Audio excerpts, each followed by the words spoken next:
In this video, you're going to learn the importance of a product title and some tips on what to think about when coming up with a new title for your one-of-a-kind, soon-to-be newly created product. Now, your product title should be one of the very first things that you do when making over your PLR, because most of the rest of the makeover process depends on your title. I mean, things like your domain name, kind of like we touched on in video 4, and the general look and feel of your sales copy content, and even your graphics. Now, if you have already chosen a new title for your product and purchased your domain name based on that title, as we talked about in video 4, then great. But I also need you to remember that with most PLR licenses, you are not limited to just one makeover of that one PLR product. I mean, heck, you can use that one PLR product to make as many different other products as you want. So after watching this video, you may think of a totally different product with a new title, and now you've got two new products instead of just the one. I mean, who knows? Maybe you start brainstorming a bunch and all kinds of new ideas for several new products,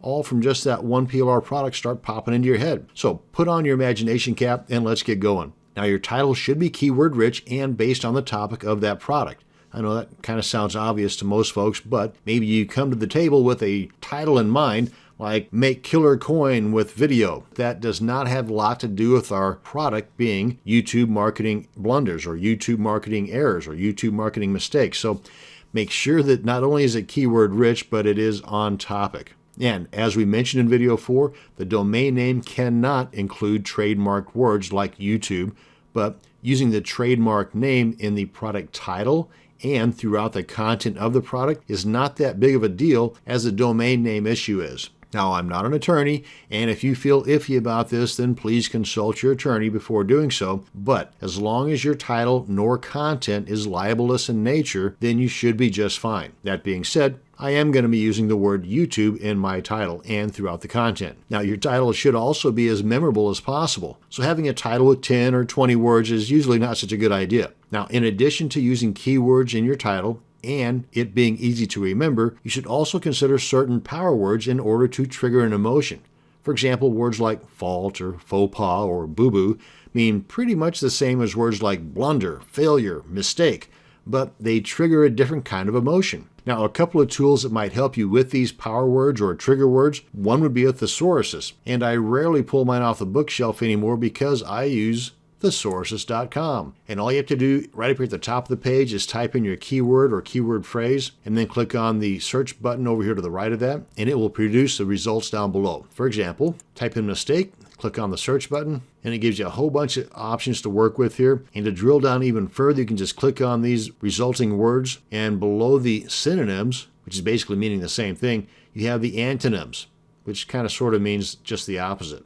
So thesaurus.com is something that I refer to quite a bit. Another tool to help you out with your power words is product sites like ClickBank or even eBay. On ClickBank, you can come on up here to Marketplace, and in the search box here at the top, just type in your keyword, like for example YouTube, then click on the search button to the right, and it's going to spit out the different products for that particular keyword. And maybe some of these products might have some pretty killer titles that will give you some additional ideas. Likewise with eBay. Right up here at the very top, whenever you come to ebay.com, just do a search for a like product. In this example, something to do with YouTube marketing or just YouTube or just marketing, and check out some of the titles of the different products that pop up. And another suggestion would be to keep track of all these power or trigger words by using the spreadsheet program in your OpenOffice or Excel in your Microsoft Office suite, or you could even use something like Google Docs. If you come over to docs.google.com. Well, you think I've done this before. You can come on up here and then click on menu just to the left of the word docs, and then come on down and click on sheets.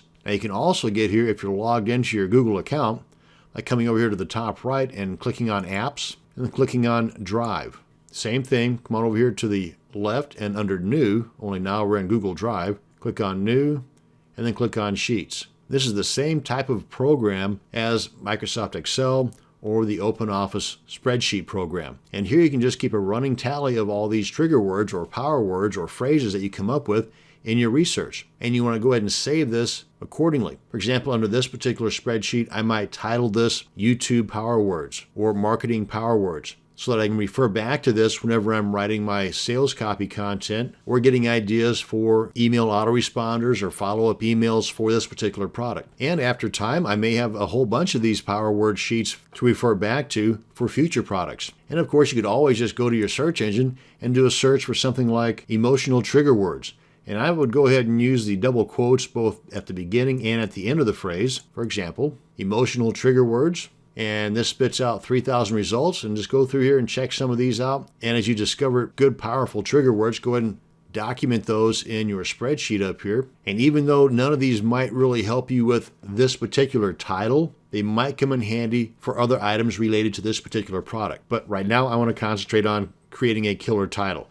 So who knows, maybe one of these power words you come up with through ClickBank or eBay or even the old thesaurus.com might help you craft that perfect title for your brand new product. Well, that's going to bring us to the end of this video on crafting your new title. Thanks for watching, and you have a great day.